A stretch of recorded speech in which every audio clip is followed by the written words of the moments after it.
तो दोस्तों, क्योंकि सांस भी कभी बहू थी के आज के एपिसोड की शुरुआत ऋतिक के गुस्से से होती है।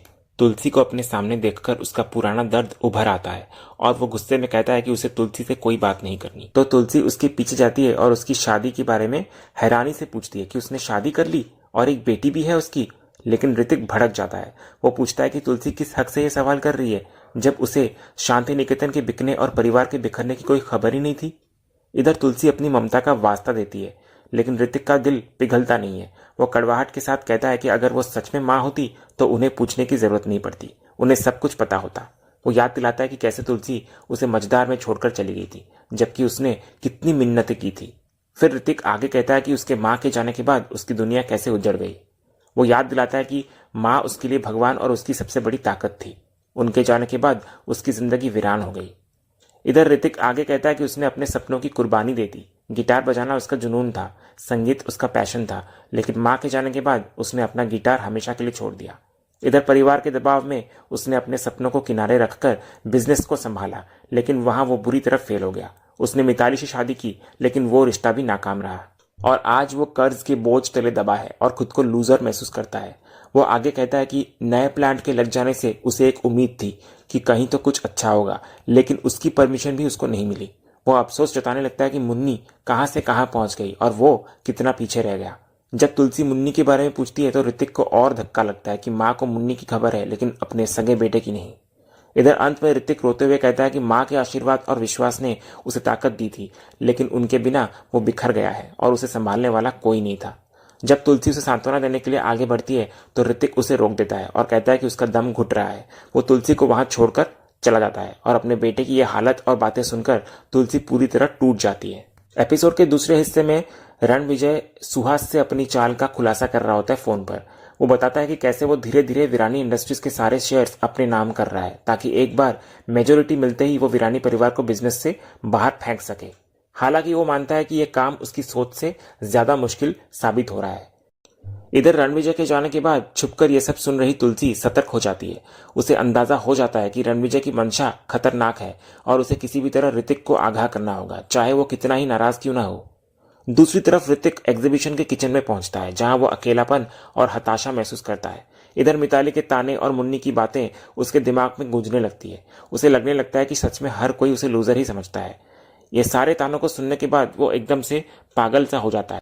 इधर किचन के शेफ के टोकने पर भी वो वहां से नहीं हिलता और अपनी माँ को याद करते हुए गहरे अवसाद में डूब जाता है। इधर दिमाग काम करना बंद कर देता है और निराशा के चरम पर पहुंचकर ऋतिक अपनी जान लेने की कोशिश करता है। उसकी हालत गंभीर हो जाती है और वो वहीं पर बेहोश होकर गिर पड़ता है। तभी इतने में ऋतिक को ढूंढते हुए तुलसी वहां पहुंचती है। अपने बेटे को खून से लथपथ और बेसुध देखकर उसके पैरों तले जमीन खिसक जाती है। इधर घबराहट में वो हेल्प के लिए चिल्लाती है। उसकी आवाज सुनकर किचन स्टाफ दौड़े आते हैं और तुलसी की हेल्प करते हैं, ताकि ऋतिक को तुरंत अस्पताल ले जाया जा सके। इधर दूसरे सीन में अस्पताल का तनावपूर्ण माहौल देखने को मिलता है, जहां किचन के स्टाफ जिन्होंने ऋतिक को अस्पताल पहुंचाने में हेल्प की थी, तुलसी से रुकने की पेशकश करते हैं, लेकिन तुलसी उनको धन्यवाद देकर भेज देती है। इसके बाद तुलसी का दर्द छलक पड़ता है जब वो बाहर खड़ी होकर ऋतिक का इलाज होते हुए देखती है। एक नर्स उसे फॉर्म भरने को देती है, जिसमें तुलसी बिना हिचकिचाए माँ के कॉलम पर टिक करके साइन कर देती है। कुछ देर बाद फिर डॉक्टर बाहर आते हैं और बताते हैं कि खून बहुत बह गया है, लेकिन अब ऋतिक खतरे से बाहर है। वे चेतावनी देते हैं कि यह पुलिस केस बन सकता था और सलाह भी देते हैं कि ऋतिक को कोई भी मानसिक तनाव ना दिया जाए। साथ ही वे काउंसलिंग का सुझाव भी देते हैं। इधर राहत की सांस लेकर तुलसी वैष्णवी को फोन लगाती है और सारी घटना बताती है। इधर वैष्णवी ये सुनकर हैरान रह जाती है, लेकिन राहत महसूस करती है कि तुलसी ने वक्त रहते ऋतिक की जान बचा ली। इसके बाद तुलसी उसको निर्देश देती है कि वो तुरंत वीरानी इंडस्ट्रीज के स्टॉल पर जाकर किसी जिम्मेदार व्यक्ति को ऋतिक के अस्पताल में होने की खबर दे। तो वैष्णवी दौड़ते हुए पार्क के पास पहुंचती है और उसे ऋतिक की जान लेने की कोशिश और उसके सिटी हॉस्पिटल में होने की जानकारी देती है।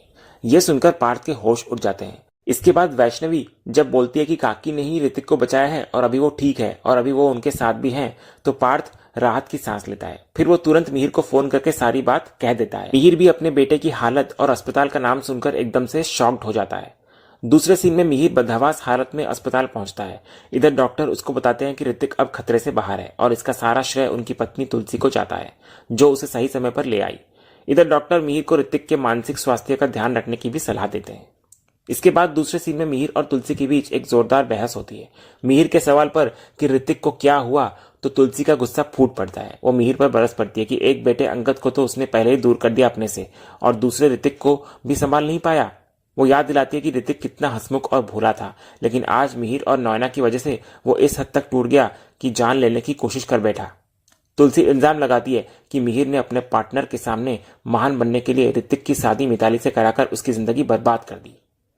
तभी मिहिर अपनी सफाई में कहता है कि 6 सालों में बहुत कुछ बदल गया है और वो अपनी गलतियां मानता है। लेकिन जब तुलसी उसे एक नाकाम पिता कहती है तो मिहिर पलटवार करता है। वो पूछता है कि एक माँ के तौर पर तुलसी ने क्या किया। इतने सालों में उसने एक बार भी मुड़कर नहीं देखा कि उसके बच्चे किस हाल में है।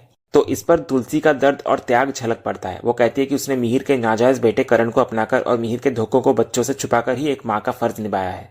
वो मिहिर को आईना भी दिखाती है कि उसने समाज में तमाशा नहीं बनाया, सिर्फ बच्चों की खातिर। वो गुस्से में कहती है कि अभी मुद्दा माँ नहीं बल्कि वो बेटा है जो मौत के मुंह से वापस आया है। वो मिहिर को चुनौती देती है कि अंदर जाकर अपनी बेटे की आंखों में देखे और खुद से पूछे कि ये नौबत क्यों आई।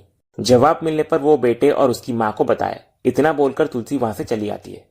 इधर एपिसोड के आखिरी हिस्से में गायत्री और शोभा ऋतिक का हाल जानने अस्पताल पहुंचती है, लेकिन रास्ते में ही उनकी टक्कर तुलसी से हो जाती है। अपनी माँ को सालों बाद सामने खड़ा देख शोभा की खुशी का ठिकाना नहीं रहता, तो वो खुशी के मारे तुलसी के गले लग जाती है और रोते हुए सवालों की झड़ी लगा देती है कि वो इतने साल कहाँ थी और कैसी थी। इधर तुलसी अपनी बेटी को शांत करती है और उसे एक बड़ी जिम्मेदारी सौंपती है। वो बताती है कि ऋतिक अब खतरे से बाहर है, लेकिन उसकी मानसिक हालत ठीक नहीं है। वो शोभा से वादा लेती है कि बड़ी बहन होने के नाते वो ऋतिक का पूरा ख्याल रखे। तो शोभा डरते हुए फिर पूछती है कि क्या माँ फिर से उन्हें छोड़कर चली जाएंगी, और दोबारा कसकर गले लग जाती है।